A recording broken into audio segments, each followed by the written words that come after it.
why Tucker Carlson visited Israel. He was visiting Israel ahead of the strikes in Iran, and he was visiting Israel specifically to attack and undermine Ambassador Mike Huckabee.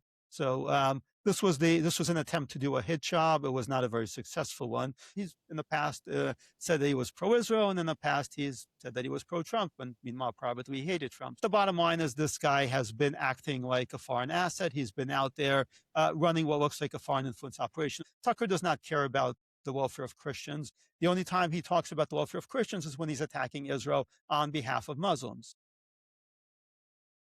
Right now, the United States and Israel are in an active war with Iran. Missiles are flying, global tensions are rising, and there's a serious question people are asking: how did we get here? Was it inevitable, or was the United States pulled into a war it didn't choose? At the same time, we're seeing something else: confusion in the media, in universities, and even inside the political right about who the enemy actually is. And that raises a deeper question: are we misunderstanding this war completely? Today's guest has been warning about these issues for years, often going directly against the mainstream narrative. Daniel Greenfield is the CEO of the David Horowitz Freedom Center, an investigative journalist and a leading voice on radical Islam, the political left, and U.S. foreign policy. Daniel, welcome to our show. Thank you. It's a pleasure to be here. We're now in an active war with Iran. Many out there believe that Israel dragged the United States into the war. Was this war always going to happen? Why is that a false premise to come into this with? Iran has been in a war with us as far as it's concerned for around 50 years now, 47 years to be precise, which is the date the first American hostage was actually taken before the Islamic Revolution pulled it off. I mean, their motto is death to America. When someone's motto is death to America, it's pretty clear that they view themselves as being in a war with the United States. If you look at their theology, at their ideology, at their entire political system, they see themselves as being in a major struggle with us. Along the way, they've killed over 1,000 Americans, over 800 American military personnel over the years. So the United States, for the most part, refused to deal with this. Apart from the Reagan administration, where we had a brief confrontation, military confrontation with Iran, for the most part, the United States position was we're just not going to dignify this war that's being waged on us with any kind of real response, which meant that Iran was able to murder U.S. Marines in Beirut. They were able to kidnap, murder, torture Americans. They kidnapped a CIA officer, tortured him in horrifying ways, sent the videotape to President Reagan. And the United States, for the most part, still did not do anything. For a while, the argument was we were too tied up with the Soviet Union. We could not afford the distraction. I understand that argument. The Soviet Union collapsed. Iran began pursuing a nuclear weapons program, and politicians, presidents, beginning with Bill Clinton, for the most part, tried to find a way around dealing with this. They imposed sanctions. They all had the same formula: we will not allow Iran to develop a nuclear weapon. All options are on the table. The all options are on the table is the language we heard over and over again. But until President Trump, nobody actually really meant that all options are actually on the table. President Trump was the first one to actually mean that all options are on the table, because he actually took those options that politicians had paid lip service to. So the criticism that's coming against President Trump from Democrats, from members of his own party, are complaining that, one, first of all, he did what he actually said he would do, unlike every past president, and he actually meant it when he said it. So that's, of course, very shocking and very controversial, because politicians are not supposed to actually mean what they say. When they say all options are on the table, what they mean is we're going to sit down and negotiate a bit, and then we're going to walk away, or they're going to walk away. We're going to impose some more sanctions, and most things will continue as they have gone on before. So President Trump is responding to, again, 47 years of Iranian military hostility. Not just hostility. It's not just that they burn American flags and chant that to America. It's that they've been killing Americans again and again and again. They've taken Americans hostage. The Obama administration responded by paying out major ransoms. The Trump administration responded through military force. Now, people may not be enthusiastic about this particular military conflict, but it is not a war. It's just a response to repeated attacks. It's not meant to be a total apocalyptic conflict. What it is basically dismantling Iran's ballistic missile program, which have been under UN sanctions and the US sanctions forever, and its nuclear weapons program, which again has been under sanctions forever. But those sanctions meant nothing. We've had the UN, we've had the US, we've had various allies make statements, sign various papers, and say Iran cannot have a nuclear weapon. They didn't actually mean it. The problem is that President Trump actually means it. Why do you think it is that U.S. leaders repeatedly underestimated Iran throughout the years? Well, they really were unwilling to believe that Iran actually meant what it said, that it actually believes in death to America, which again is a very confusing concept to a lot of politicians. Funny thing though, American politicians really overestimated Iran. We've seen, and that's part of the military conflict, Iran is not effective militarily. People have been terrified of it, just like they were terrified of Hezbollah. They were convinced that this was just this powerful, gigantic force that could not be stopped, that could just rain endless destruction. The thing is that with terrorists, when you actually militarily confront them, they're weak. Their power comes from one, their seeming unpredictability, their willingness to die, and two, the weakness of the countries that they're taking on. When those countries are actually unwilling to confront them, when those countries show that they're afraid of them, then they're strong. Iran's biggest asset, its best weapon, is various sympathizers, opponents within the United States. Its own military has proven to be very negligible. It's effective as a terrorist organization. It is not effective as a modern military. If the U.S. backs down now, brings an end to the war, what do you think the message that would send to Iran and to the world? I think people are kind of misunderstanding this entire enterprise in the first place. Because we've gotten this choice over the years. We either go into a full-scale regime change war with Iran, or two, we do nothing, or we play some game, we sit down, negotiate some sort of deal with them that's worthless because we have no meaningful pressure. And President Trump has pretty clearly laid out how he wants to do things, and he did this with Venezuela. He went in quickly. He grabbed Maduro, who was its leader, and brought him out. And he tried to cut some sort of a deal with the Venezuelan regime that's left behind. We don't know how well that deal is working out. But this is really what Trump is doing. He's using military pressure to force some kind of negotiation. And the difference between all the past negotiations is that President Trump actually has credible military pressure to apply. And that's what he's doing now. And he wants, he's laid out his 15-point plan as to what he wants in the way of a deal. Is that going to work? I think it will not work, largely because Iran cannot be meaningfully negotiated with. I don't think they tend to keep any kind of deals that they make, and we've seen this with the Iran nuclear deal. But it's really a fundamental shift from the kind of way that we've done things before, certainly in the last 40, 50 years. So I think from President Trump's perspective, the idea is we're going to execute the terms of this military operation. As a result, we're going to extract various concessions from Iran. That has, as far as I know, always been the plan. I don't think a lot of people realize that.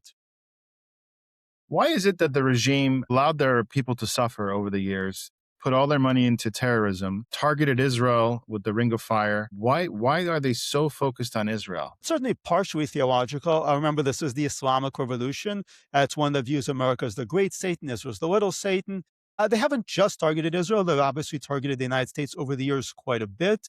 They've also targeted various countries that they're hoping to overthrow, though not to the same degree, because Muslim on Muslim violence still remains theologically controversial. But there are a few things going on here. First of all, Iran is thinking geopolitically. They want control over the region, and they have a plan for doing that. They also have the theological angle in which they are driven to exercise that control in order to claim legitimacy.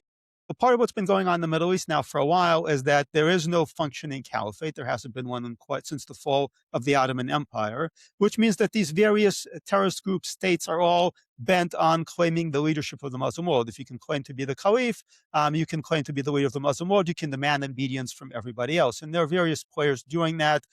Turkey's Erdogan certainly seems bent on doing that. ISIS tried to take a shortcut by just going ahead and saying, well, we've got a caliph. You'd all better obey us or we'll kill you, which didn't work out so well for them. But that's part of what Iran is doing. Iran is trying to impose its will, not just, on America or Israel, but on the other Muslims. It's trying to convince them of its theological superiority. And in Islam, you achieve theological superiority through military superiority. You have Allahu Akbar. You have this notion that you're going to show that your theological approach is right when you win a victory. This is very different than Judaism, than Christianity, than more conventional religions, But within Islam, this is very vital. Muhammad demonstrated his role as the prophet of Islam by winning battles. If he hadn't won battles, if he had just lost all the battles, well, nobody would take him seriously. So likewise, Iran needs to win these battles. It needs to impose dominance. It needs to drive out specifically non-Muslims. America and Israel at the top of the list in order to establish that its approach to Islam is the right one. Now, are the Sunnis and the Shiites united in this goal? Meaning, they have their differences, but let's say, for example, when it comes to Israel, are they united in that? No, they're not. It's a very complicated game with enemy of my enemy and the friend of my enemy and the enemy of my friend, the friend of my enemy, my friend. Complicated dynamic there. So Iran, because Shiites are a minority in the region, Iran has to build alliances with various Sunni groups. These alliances are tentative. Hamas's best Sunni asset is, Iran's best Sunni asset is Hamas. They've broken up a little bit during the Syrian civil war, then they got back together again. And there's a complicated dynamic. There are the head of Al Qaeda is currently living in Tehran. The 911 hijackers, for example, were able to pass through Iran and were hosted by Iran at various times. So Iran is very much engaged in outreach to the Sunni world. A lot of the Sunnis were. The majority, though, don't like Shiites. Al Qaeda broke up into ISIS eventually, in part because Osama bin Laden tried to ask Al Qaeda in Iraq to stop attacking Shiites, but Al Qaeda in Iraq was even more enthusiastic about killing Shiites than they were about killing Americans, resulting in ISIS. Al Qaeda in Iraq was rebranded as ISIS, and they went full on into killing Shiites. So it's a complicated situation there because when you have terrorist groups, when you have this idea of jihadism, where you're going to establish your legitimacy through violence, these people can't necessarily stop fighting each other over theological differences. The practical thing would be for them to unite against America and Israel, but they're all also undermining each other, and they have these various political or theological differences, which leads them to play enemy of my friend games. You've said that the Israel-Palestine conflict isn't really about land. What is it actually about? It's directly about land in the sense that they would like to get rid of Israel. It's not about land in the sense that you can just buy them off with some sort of land deal. Various Israeli prime ministers, presidents have been trying that for generations at this point. It has never worked, and it's never going to work. Land is it's a practical thing, but if you look at the land that's being discussed here, Gaza, Israel, it's a tiny fraction of the territory of any of the neighboring Arab Muslim countries, even the smaller ones like Jordan. It's completely negligible. This is not land that they really want. It's not land that is really good for anything for the most part. Until the discovery of gas, you could really do nothing with this land. And during the Arab Muslim era of the Ottoman rule, there was nothing going on there except a few olive harvests. But the land is important symbolically for a variety of reasons. One of those is that when there was a break in the caliphate, they insisted on claiming their mosque that is on top of the Har Bayit of the Temple Mount. They insisted on claiming that as a kind of quasi-rival. And they call it the first Qibla, the first place to which Muhammad prayed to before Mecca. So it has a symbolic value. Hamas's attack made no mention of any of the stuff we see in propaganda, genocide, the separation wall. None of this came up. They called it Al-Aqsa flood. Al-Aqsa is what they call Yerushalayim. It's what they call Jerusalem. It's what they call their mosque on the Temple Mount. So Al-Quds is their name for Jerusalem. Al-Aqsa is their name for their mosque on top of the Temple Mount. So for them, it was really important symbolically, and thus they really emphasized the Al-Aqsa element. Various Islamic groups that are engaged in combating Israel all use the Al-Aqsa because, again, it is symbolic. And the symbolism there is important, not just because they really care about praying there. It's because the person who claims to be the protector of that mosque, which used to be Jordan, it's not Jordan anymore, can claim a certain amount of authority within Islam. Thus, the Saudis have their status as the protectors of Mecca and Medina. These various combatants, Hamas, others, Erdogan for that matter, who want to claim that they're the protectors of Al-Aqsa, well, if they actually attack Israel and they seize Jerusalem, then they can claim that we are the protectors of Al-Aqsa. It's all about politics in the end. We hear the chants of from the river to the sea, and then we hear about the two-state solution. Do they want a two-state solution, or do they want the whole land? Like, is that what they really want? They've never wanted a two-state solution. And if you look at the polling, the vast majority of the people in the terrorist-occupied territories, what people call Gaza and the West Bank, Judea and Samaria, do not believe in the two-state solution. That meant the PLO, which in theory agreed to a two-state solution, never actually agreed to it, never actually implemented it. They view this as incremental. Though they claim a certain amount of land in one negotiation, then they claim a certain amount in the second, then they claim a certain amount in the third, and on and on and on, and you slice the onion until you eliminate all of it. And that's the negotiated approach. The non-negotiated approach is we're just going to take all of it now. It's, again, not really about the land because there's, from their perspective, not that much land that's even worth anything. It's about destroying Israel, and destroying Israel is important because it reclaims Islamic rule over the Middle East. Israel is the only remaining non-Muslim, non-Arab country in the region. Lebanon sort of used to exist. It doesn't. Iran fell to the Islamic Revolution. Thus, if they complete their conquest of Israel, they can claim that they have entirely control of the Middle East and put it under Islamic law, which is very symbolic and significant in that regard. So is the idea of peaceful coexistence with them in this region a dangerous illusion? I'm not saying that there's nobody there who would not agree to peaceful coexistence, but in the long run, first of all, Islam itself cuts against it. If you look at the basic principles of Islam, Muhammad in his deathbed says to drive out all the Christians and the Jews out of the region. They never entirely complete doing that, but they do drive them out of Arabia. If you consider what the point of Islam is, it is to impose Islamic rule. It's to impose Islamic rule, Islamic law on the world, but at least certainly on the parts of the world that Islam once controlled, which means all those areas have to be once again under Islamic rule. And that is a fundamental principle. It's, it's nice to give charity in Islam, it's nice to pray, but the really important thing is jihad, which is to seize control over everything. Now, they vary in how to exactly do that. There are those who would say, we can have a temporary truce, we can have an agreement for now.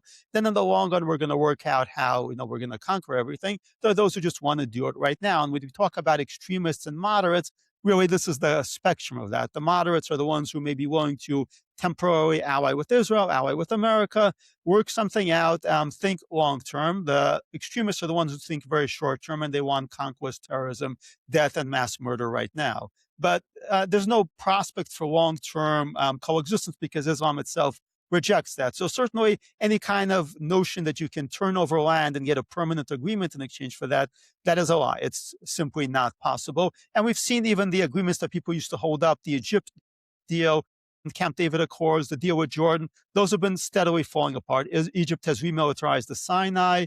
It has never had anything except a very, very Arctic cold peace with Israel, one in which they continue to celebrate their campaigns of conquest and destruction against Israel and continue to threaten further destruction and conquest of Israel. People celebrated the agreement with Jordan. A bunch of Israeli teenage girls were there. They were touring the so-called Island of Peace that Israel turned over to Jordan. They were massacred by a Jordanian soldier who then became a national hero in Jordan and was released from prison. So bottom line is these kinds of notions that we can have any kind of permanent peace is unrealistic geopolitically, strategically.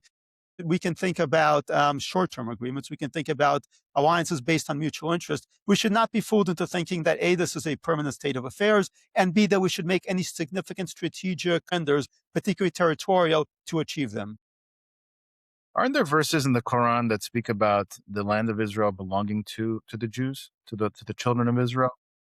Yeah, it's important to understand that a lot of Islam really was based on Judaism and Christianity. So they took things from the Bible, they took things from the Torah, and they incorporated it in. And they included, of course, the story of the exodus of the Jews from Egypt, which, yes, it stated that, go into the land I've prepared for you, Allah says. I'm paraphrasing a little bit. Of course, they kind of ignore that. There's no mention of any Palestine in the Quran, but that's because this was being dictated and then eventually written down at a time where they did not have those kinds of ambitions. Eventually, they developed those ambitions, and of course, they have to ignore all that. And there are people who argue that we can use these verses to kind of make an accord to remind Muslims that the Jewish right to the land of Israel was in there. I'm of two minds about that. One way, yes, you can make that argument, and it creates a kind of sweetener for making certain short-term deals. You can say, there is really a basis for it in the Quran. We don't have to be enemies. We don't have to fight each other. Long-term, though, the Quran cuts against any kind of long-term agreement with infidels unless they accept Islamic law. So, it's fine to make those arguments. Don't overestimate their effectiveness. Do you think the media is misunderstanding this conflict or shaping how people see them, whether on purpose or because of ignorance? The media absolutely is shaping, and not just shaping, but really aggressively pushing particular narratives, ones which are entirely distorted. which shift the burden of responsibility entirely. Israel is responsible for everything that happens in the conflict. Hamas is responsible for nothing. Rather than discussing Hamas, they prefer to always call it the people of Gaza or medical personnel, hospital personnel, the various means of laundering Hamas claims. Now, there are various reasons for that. One is that some of these organizations, media organizations, are hiring local people. And particularly when it comes to stringers for photography, these people are themselves working for Hamas. We've seen this over and over again. Al Jazeera also demonstrates an incredible amount of sway over the Western media. And Al Jazeera is pretty much Hamas. It's Qatar, which is a state sponsor of Hamas, or at least was until they had some tensions recently over the war. Secondly, of course, is that there's been this larger sense that the left is aligned with Islam. And as a result, the media, which tends to be aligned with the left, is aligning with the Islamic position on this, which is one that is pretty much nonstop anti-Israel propaganda combined with claims, increasingly false, distorted ones, blaming Israel for the conflict and completely excusing the terrorists for the conflict. So we've seen the manufacture of these narratives, for example, genocide, that's completely false, but is just repeated over and over again, that kind of Goebbels big lie, on and on and on again. We've seen this with a variety of things, the so-called terrorism in the West Bank by Jews, the claim that Israeli soldiers were massacring civilians deliberately, the claims that there was torture, sexual assault by Israeli soldiers. So there have been these various lies that originate with the Islamic propaganda sector, with Al Jazeera, with Hamas, that are then reprocessed and reproduced by the media. And the larger phenomenon here is the growing radicalization of Democrats and liberals toward the left. And the far left has certainly always been anti-Israel and anti-Semitic in ways that are beyond the scope of this answer, probably beyond the scope of this podcast. But once you already have a radicalized Democrat and liberal base and you have a radicalized media, then they are going to promote an anti-Israel narrative. Why do you think universities are producing so many voices that are hostile to Israel and the West? Well, the modern university, particularly in the West, has been increasingly radicalized. It's actually been the source of a lot of the radicalism. Universities used to be places where there were critical debates, where there were different points of view. That pretty much does not exist, particularly in the higher end universities, which is where people are really thinking of.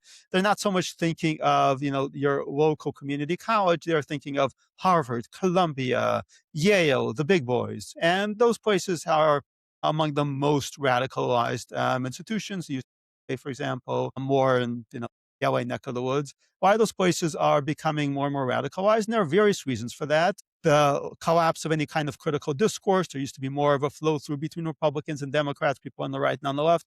There is increasing radicalization, which means there's no room for discourse, which means everybody just has their particular fortresses, and the left fortress is definitely the Ivy League. Secondly, the modern university also has become more politicized because it's moved away from the Western canon, core teachings. It's less and less dedicated, for example, to math and science and traditional. A lot of it's become these various identity politics majors, curriculums. So lots of things with that end in studies, Middle East studies, American studies, so on and so forth. A lot of things that are basically political, soft sociology. And we tend to see these riots on campuses when we see harassment of Jews on campus. It is really coming from some of these more identity politics oriented parts of the campus. It's not the people in the mathematics faculty that are assaulting Jewish students so much. It's the people who are there in the Middle East studies, Black studies, even Jewish studies, unfortunately, which has become very much radicalized and on the left. How much of this is foreign funding from Qatar, for example, to influence these universities?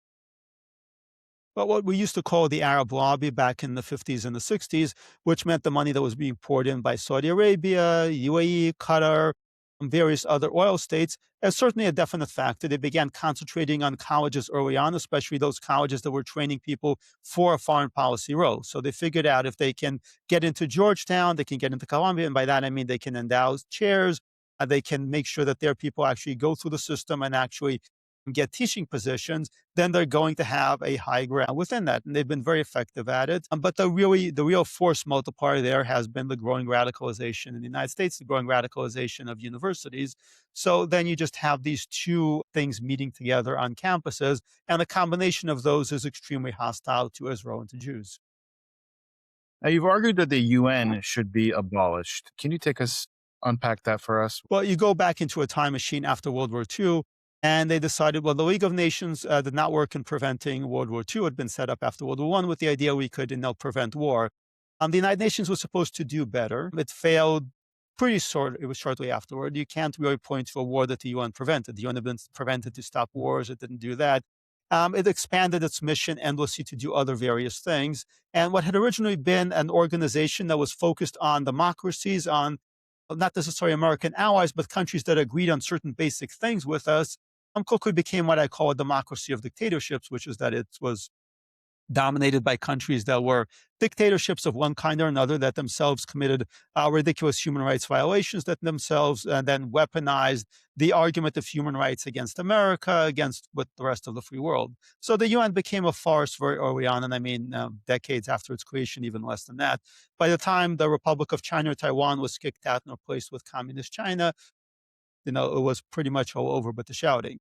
The UN has only gotten worse and worse and worse over the years. So you can just look at the UN today. It's an institution where Iran, China, Saudi Arabia, Pakistan can serve on UN human rights commissions, UN Women for women's rights, and so on and so forth, or countries that are, actively deprive women, minorities of all human rights, that carry out massacres, that persecute people based on their religion, are in a position to dictate human rights. So the UN is not fit for purpose, but it's simply, we need a new organization. If we want to have a human rights organization, there should be a qualifying test, which is that you should have human rights in your country if you want to be in a human rights organization. If you want if you want an organization that can stop wars, we haven't found one yet, because most of the wars, pretty much all the wars have been between countries that where one side actually, follows some sort of international law and the other side doesn't. There are a handful of exceptions, like the Falklands War, but for the most part, we really have wars between, let's say the United States and Iran. There's no equivalence there, and there's no way for the UN to negotiate, even if the UN weren't a totalitarian enterprise, one that caters to dictatorships, there'd be no way to negotiate that based on international law. So we need to recognize the fact the UN failed. It failed a long time ago. International law failed a long time ago. If we want to try again, then we really need to start from scratch. If we want to give up on the whole thing, then we should just leave the UN and try to do the best we can, work with our allies, work with other democracies, but don't continue providing credibility to an organization where Iran, China, and Pakistan can discuss human rights and discuss our human rights. Now, why do they target Israel so much more than any other country? What's the reason behind that? Again, it's kind of like the left Islam crossover. The Soviet Union was playing up to various Muslim countries. So once the Soviet Union took over the UN, functionally, its allies, its non-aligned nations combined together, Israel was an obvious target because Israel was something they could agree on. The Muslim world hated Israel. The Soviet Union had an ideological hostility toward Israel because back in the day, Lenin had declared that Jews were not a legitimate people and they needed to be disintegrated. The Soviet Union led the way in declaring that Zionism was illegitimate. When the UN passed its Zionism as racism resolution, this was really an implementation of communist ideology in this regard. So the UN is hostile to the United States, but it's much more hostile to Israel because, as is often the case with anti-Semitism, people who don't agree on anything else, let's say you're, far righter and far lefter, and you're Islamist, they can agree when it comes to Jews. Now, you've been on Tucker Carlson's show before. What, in your estimation, happened to Tucker Carlson? What happened to Tucker Carlson? Well, first of all, the real Tucker Carlson we know is not the person people saw on TV. This was the guy who was messaging Hunter Biden and talking about what great friends they are. And this was the same guy who, while he was defending President Trump on the air, was in texting how much he hates him and that he wishes he could just ignore him every night. So that the Tucker Carlson people saw, like, a lot of television personalities. The people we see on TV are not the real people. But once Tucker gets booted out of Fox News, and we still don't entirely know why he was booted out, but he then starts doing a tour of the Muslim world, which is very, very weird because suddenly he's showing up at the World Government Summit in Dubai. And he seems to be spending half his time in Saudi Arabia and these places and talking about how great Saudi Arabia is. Everybody come to the real estate fair. And he was claiming that Saudi Arabia is the future. So, you don't know what is in somebody's heart. You can't read their mind. But when somebody behaves in a certain way and he spends a lot of his time in the Middle East, one presumes that you can follow the money there. Tucker has a variety of business enterprises. One of his big financial partners was a Pakistani man by the name of Omid Malik, Pakistani Persian kind of thing going on there. He's developed seemingly the Tucker Carlson network, at least in part, is run by people out of Pakistan. So one presumes that he decided that the future lay with the Muslim world. He said this over and over again, and not with America, and he's doing accordingly.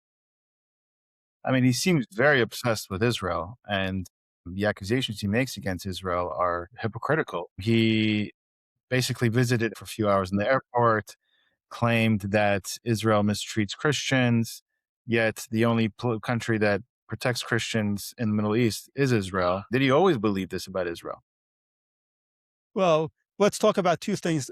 Why Tucker Carlson visited Israel. He was visiting Israel ahead of the strikes in Iran, and he was visiting Israel specifically to attack and undermine Ambassador Mike Huckabee. So this was an attempt to do a hit job. It was not a very successful one, but he was struggling to do one. He was specifically trying to break up the relationship between America and some of the Sunni Arab countries that might back the campaign. Thus, he went ahead and did his little bit there where he talked about, should Israel conquer the entire Middle East, and then had a bunch of these Arab Muslim countries put out statements condemning Mike Huckabee. So this was very much an operational bit to break up an anti-Iran alliance to prevent airstrikes on Iran. Now, why Tucker Carlson felt the need to obsessively do that, to fly into Israel, to pull off his little operation? Well, maybe he's a true believer. Maybe, there's a whole organization behind him. Considering how sophisticated this operation was, considering how coordinated the statements were, I think it's quite likely this was pretty much straight up foreign influence. As far as what Tucker Carlson always believed, I mean, he's in the past said that he was pro-Israel, and in the past he's said that he was pro-Trump, and meanwhile privately he hated Trump. So again, I'm not going to judge as to what is in Tucker Carlson's heart. Only his analyst and God knows what's in his heart. But the bottom line is this guy has been acting like a foreign asset. He's been out there running what looks like a foreign influence operation. As far as being concerned about Christians, Tucker has shown zero interest about the persecution of Christians in the Muslim world. Precisely the opposite. He actually brought in a guy who was a Marxist lawyer of Jewish ancestry and had acted as a lobbyist for a Nigerian Muslim leader responsible for the murder of Christians. And he brought this guy in as an expert on Christians, on the Christian rights. And he brought in this guy to argue that actually, yes, there's no problem with Christians in Nigeria, despite the fact that tens of thousands of Christians have been murdered in Nigeria, over 1,000 churches have been destroyed, and an active genocide is going on. So Tucker does not care about the welfare of Christians. The only time he talks about the welfare of Christians is when he's attacking Israel on behalf of Muslims. So, draw your own conclusions. Why do you think that parts of the right are suddenly hesitant to confront Iran? We see the horseshoe effect where, the left is starting to agree with the radical right. Two things going on here. There are people who legitimately have concerns about another war because the Afghanistan war, the Iraq war, I don't think, that needs to be spelled out any further. They're not fond at all of the idea of any kind of regime change conflict. Two, and there is another element here going on, which is the illegitimate one. The first concern is legitimate, but in many cases, the people who are expressing that concern don't really understand how President Trump and Secretary of War Hegseth are conducting the operation and what their plans are. But the illegitimate concerns are, pretty much a combination of foreign influence operations and two people who genuinely want America to lose. People talk about a MAGA civil war. There is a civil war within MAGA, but the other side of that civil war are people who actually do not like America, who have nothing good to say about America. Now, by the way, includes Tucker Carlson. I can't think of the last time Tucker Carlson had anything good to say about America, or when he really took much of a position on any kind of American domestic policy, including the big stuff that's actually going on. There are a whole bunch of people here who really are not concerned with America as a constitutional republic, as a place that is a beacon, a shining city on the hill. They view America as a form of evil. They are very happy to endorse Russia, China. Again, Tucker Carlson recently doing his China bit, and of course the Muslim world. Really, some of them genuinely, sincerely, really hate America, which is something certainly some people on the left also do. They view any country that is hostile to America as having a point, and view America as having no point whatsoever. And what does this division say about where the conservative movement is heading? Do you have any concerns for the next election about how that's going to turn out?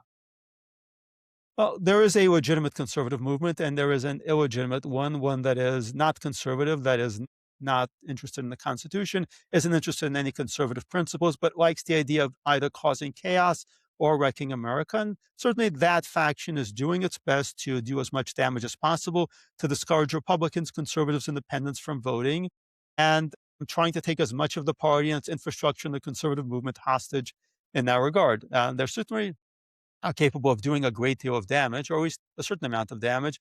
It's not clear, though, what kind of impact they can have outside their, echo chamber on X or Gab or a few other places. When they actually try to get together in person, the results are underwhelming. But since so much of politics now runs through X, particularly conservative politics, they've been able to definitely have an impact there. Now, we saw a Muslim mayor be elected in New York, Zoran Mamdani. What does it say about a city like New York that somebody like that could be elected? Are we just going down a slippery slope here? I think we need to have a very uncomfortable conversation about the impact of mass migration to the United States, particularly by people who are fundamentally anti American, by the way, also anti Semitic. So this happened because we did have this mass migration. I'm a former New Yorker. I spent most of my life living in New York City. I can tell you that the New York City of today, actual New Yorkers are increasingly a minority. What happened is that we had massive amounts of migration to New York City, including from Pakistan, Bangladesh, which is, the Indian Muslim world that Mamdani comes from. That's very much why he was able to prevail. And the other, of course, is that a lot of people who were New York City became unaffordable for the working class, for the middle class, but the people who were, young professionals who went to college there can live in New York City for 10, 20 years maybe. Then they have a family, they move out in the process. Of course, they vote very much for radical leftist causes. So New York City stopped being an actual organic city. It became a place that people are passing through, whether they're engaged in mass migration or whether they're just, there to work at some high status jobs before they move on. That's not a healthy city situation. It's a problem in a lot of American urban areas. But obviously, when you have people coming from the third world who are hostile to the United States, which not everybody from the third world is, but people from the Muslim world are much more likely to be, then we've got a major crisis. And Mamdani exemplifies that crisis. He's somebody who has no regard for America, was not even a U.S. citizen until very recently, did not see himself as, was not even a resident of the district in which he ran in Queens back in the day, but can just kind of walk in, do a bunch of social media, be backed by bots and foreign influence operations, and boom, he's the mayor of New York City. So that is obviously a major problem. We see the Islamic invasion of Europe currently, and many people warn that that could be happening soon in America. Do you see that coming? What is your And estimation? it's been underway for a while here. We've gone from a Muslim population that was well below a million to a population in the millions. Pakistani population in America went from under 100,000 before September 11th to 600, 700,000 or so today. So you have this going on a regular basis now, and it's something we need to seriously address. It's something that liberal Jewish groups refuse to address to their own detriment. The idea would run these surveys and they would look at global anti-Semitism and they would see, the anti-Semitism figures are pretty much the highest in the Muslim world. And they would look at American demographics and they would see which groups are the most anti-Semitic. And white people were the least anti-Semitic. Some minority groups, particularly Black people, had the highest anti-Semitism ratings, and they refused to connect the dots because it would be too dangerous to connect those dots. Well, now you have to be pretty much blind, deaf, and dumb not to be able to connect those dots and to understand the implications of some of these liberal policies for the future of American Jews. Now, we have terms like Islamophobia, which people say was a made-up term. Do you think that there is such a thing as Islamophobia? Well, it's a curious term because, anti-Semitism is a bit of an awkward term. It was invented by this German, well, anti-Semite, but it really describes a racial hatred. Really, most of the bigotry that we talk about is a bigotry aimed at a particular race or ethnicity, so on and so forth. You hate Italians, you hate the Irish, you hate the Jews, you hate Latinos. With Islamophobia, it's, the resentment, the dislike of fear. Really, phobia is fear of a particular religion, which is a very strange term. It's not saying, you're dislike people from Pakistan, you dislike people from the Arab world. It's not anti-Arab prejudice. It specifically says that you are opposed to Islam, which is interesting because it's not anti-Judaism, it's not anti-Christianity. We don't have those terms. There's no Christophobia or Judeophobia. And it's particularly significant because when you actually start legislating Islamophobia, which they've been doing in Europe, they're starting to do it in America, well, then you end up with these kinds of blasphemy laws. You create a special status for Islam where you cannot do cartoons of Muhammad, you cannot speak critically about Islamic racism and prejudice toward Black people, Jews, other various groups. And that obviously is a problem. And it shows you that Islamophobia really is an ideological construction created by Islamist groups rather than dealing with an actual attempt to prevent hate crimes against a minority group, because Arabs are already protected under various hate crime laws. If you attack a person because they're Arab, you will be charged with a hate crime. Layering Islamophobia on top of that and really displacing it says that this is really about enforcing a unique status for a particular religion. And a phobia is a fear that it has, is unfounded, right? I mean, I believe since 9/11, we've had close to 50,000 terrorist attacks, the vast majority being from the Islamic world. So just it makes sense to have a fear, right? Yeah, we've had four Islamic terrorist attacks in America just in March alone, including two in one day, which was a record, including the attack on the Jewish school. So we clearly have a problem of Islamic terrorism. And the response to that is to basically say, well, you're an Islamophobe, you're afraid of Islamic terrorism. Well, I mean, yes, because we're getting a whole lot of it. So, if you really want to shut people up about a problem, that is a way to do this. But of course, it doesn't actually make the problem go away. And the people who are doing this, who are throwing around terms like Islamophobe, have no interest in making the problem go away. In some cases, they want it to get worse because it gives them certain kinds of policy victories. Do you think the Muslim Brotherhood's influence in America is creating this environment where it's becoming harder and harder to criticize Islam? Well, entire rhetoric about Islamophobia really is coming from groups created by the Muslim Brotherhood. They're the ones who spread this out. Their organizations like CARE and others really are the ones aggressively pushing this concept of Islamophobia and using it to get inside various political organizations and argue that they all need to take a stand against Islamophobia.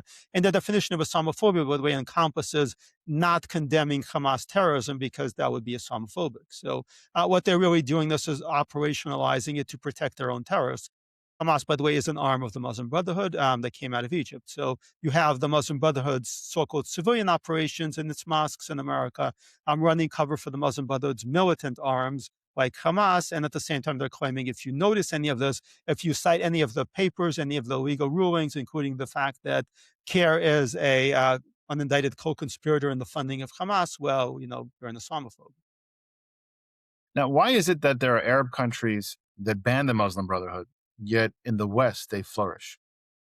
Well, the Muslim Brotherhood has a complicated relationship with Arab countries, including Egypt, where it got its start. So, in many cases, they're fine with it as long as it directs its attentions outward. The moment it tries to seize power in their own countries, the result is a blow-up. So, Egypt has this cyclical military Muslim Brotherhood alliances and clashes. The Brotherhood tries to take power, they get sidelined, they go to prison, then the whole process restarts over again.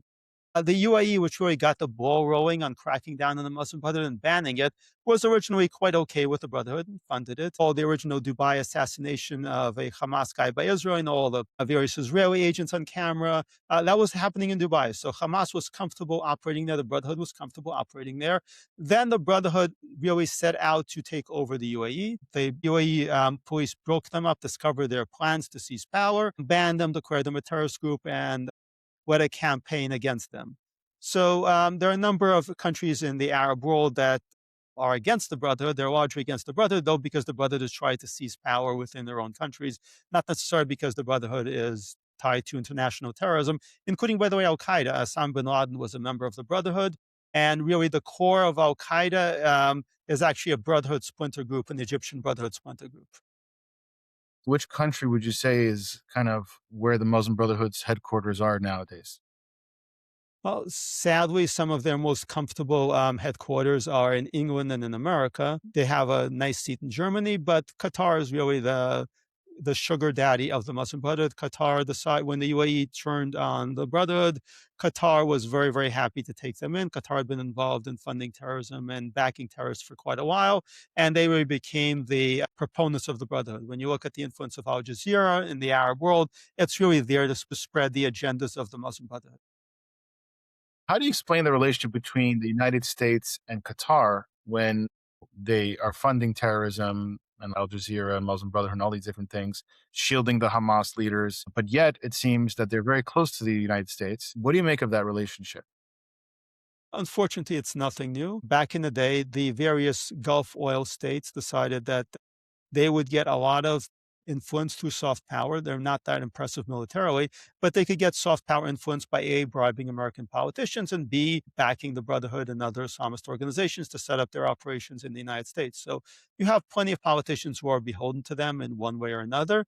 And two, the United States has very selectively been overlooking what Qatar is up to, which is a very unfortunate mistake, one that has continued to hurt us over and over again.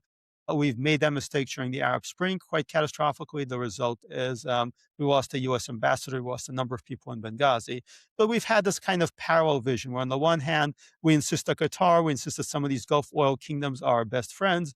On the other hand, we're fighting the terrorists that they're funding. Where was Al Qaeda's money coming from? Where is ISIS's money coming from? It was coming from wealthy, not necessarily government officials, but certainly wealthy figures, billionaires in the Arab world, particularly in Saudi Arabia, Qatar, and so on and so forth. So we refuse to deal with this reality. The one hand, we would fight a war to liberate Kuwait. On the other hand, we would completely ignore when Kuwaiti billionaires were funding Al Qaeda, and that's something that's long term not sustainable. At what point did Saudi Arabia go through that change? At what point in history? Which change? The change to Wahhabism or the change to a seeming moderation more recently? Moderation. So there was seemingly a dynastic transfer to the current ruler, MBS. There was certainly some reforms being implemented locally, particularly when it comes to the rights of women.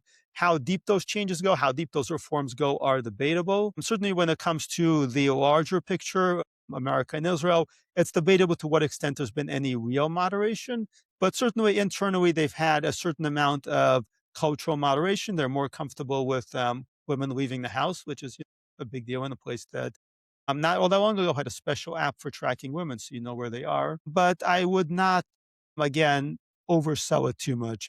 MBS has gone back and forth, especially in the last few years, where he's seemingly more pro-American and more willing to deal with Israel and then not, and then cracking down and opposed to America. And even in the run-up to the Iran war, it's had completely double messaging. Publicly, Saudis were saying that they did not want a war. Privately, they were telling America they want a war. It's kind of a systemic problem in the Arab world where you don't actually know what they're saying, what they believe, and what they mean. And you should take everything with a grain of salt. And I think that's generally a good idea in diplomacy anyway. Do you think that there can be a way for them to join the Abraham Accords at some point? Well, people have talked about this endlessly. To what extent the Abraham Accords is it all substantive? Is it self-debatable? I mean, it's great branding. It's was obviously a big PR win. It's made it possible for Israeli tourists to go to Dubai. How substantive it is beyond some sort of coordination against Iran, I think, is always somewhat debatable. If the Saudis get around to joining, which I am very, very skeptical, I don't know how much of a difference it makes. And we should remember that for all that people talked about the Abraham Accords, after October 7th, what did that amount to? The UAE initially condemned the original Hamas atrocities, then, of course, has shifted over to condemning Israel. And that's the best member of the Abraham Accords. So, what would we expect from the less good members, shall we say? What would we expect from the Saudis should they join the Abraham Accords?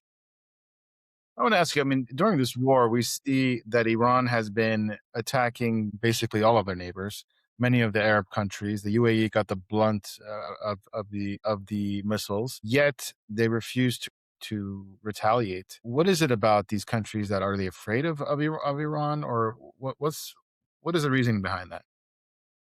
Well, two things going on. Again, these countries do not have much in the way of a military. They have billions and billions in equipment purchases. We've gone there. We've trained all their people. On paper, the Saudis, for example, have an impressive military. In practice, the thing is to understand that in the Arab world, there are two kinds of countries: kingdoms with weak militaries and countries that had strong militaries where the military is the government. So you had a number of kingdoms, like Iraq and Egypt, where the military then just became the government. So they can't afford a good military, a really good one, a professional one. Instead, they have their own members of the royal family running these militaries. On paper, they have a lot of equipment. How good they would actually be in combat, well, we've seen them in action in the Gulf War. It wasn't all that impressive, shall we say. But they have the firepower. They could do more. They're choosing not to do more because why should they? I mean, the whole reason they have a relationship with the United States, or for that matter, some other countries, is that those countries would fight for them. As far as they're concerned, we are mercenaries. For all the fancy talk and all the golden gifts that they give to American presidents and all the stuff, we are their mercenaries. The prototypical example for that was the big mosque siege in Mecca quite a while back, the one that became the impetus originally for Al Qaeda and Osama bin Laden, where some of the jihadis took it over. And the Saudis needed somebody to deal with it. And they didn't want their own people dealing with it because they weren't up to par. So they brought in some French commandos because non-Muslims were not supposed to set foot there. They made the commandos convert to Islam, quickie conversion, and then had them come in and shoot them up. As far as they're concerned, you have to understand these countries are places where the natives do practically nothing. They sit around all day and get very, very fat, and they pay foreigners to do all the work. So you have all the East Indians coming in, the Filipinos. They do the dirty work. They die by the thousands, especially in places like Qatar, where they're working in 110-degree weather outside. And then you have to do the higher end work, the architects, the people who make all the big plans for them, the investment managers. Well, those are higher end Americans and Europeans, and they bring them in. And on paper, they're treated better. In practice, if they fall foul of anybody, well, bad things happen to them. And the American soldiers are just more mercenaries. They're just more hired guns that they bring in, but they themselves have no interest in doing the hard work. And Iran knows they have no interest in doing the hard work, which is why Iran can go ahead and shell them. Now, you are the CEO of the David Horowitz Freedom Center. Could you tell me a little bit about your organization and what do you do? So David Horowitz back in the day had been a Marxist. He was well on the radical left. Then his eyes opened after seeing enough of the destruction that the kind of movement he'd been associated with had done. He became a conservative. He spread the message of pro-American, pro-Israel values and ideas. He confronted people on the left and on the right, and wrote quite a few books, including best-selling books. And he built an organization, one that tracks anti-Israel activities on campus, anti-American activities on campus. He was among the first to call attention to the radicalization on campus, even before September 11th. And never mind afterward. There are a lot of people who talk about this now, but we were among the first organizations. We're continuing to track it. We get involved in policy debates. We also look at public interest journalism, which is exposing corruption, fraud, abuses. We've been heavily involved in tracking the various Islamist organizations that are playing a role in American life, in American culture, and on campuses. We've uncovered scandals, corruption, and we're basically fighting the good fight for the future of America and the free world. You've been doing this for many years, I believe. What year did you start? I suppose time flies by. It's been about 15 years now. Have things gotten worse, you think, in America since then? They've definitely gotten worse. We've seen more radicalization. We've seen more hostility. We've seen more chaos. We've seen more ready violence, even on the streets. We've seen people who increasingly more and more don't have hope or confidence in the future. And really, that is the larger battle. It's the battle to inspire people, to convince them that there is actually a future, there is a country worth fighting for. Now, where can people learn more about you?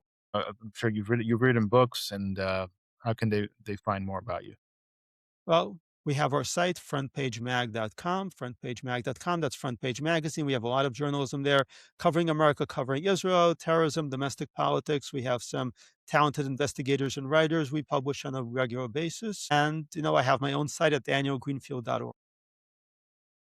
Daniel, I want to thank you for your time and all of your insights. I really appreciate it, and I wish you the best. Thank you so much.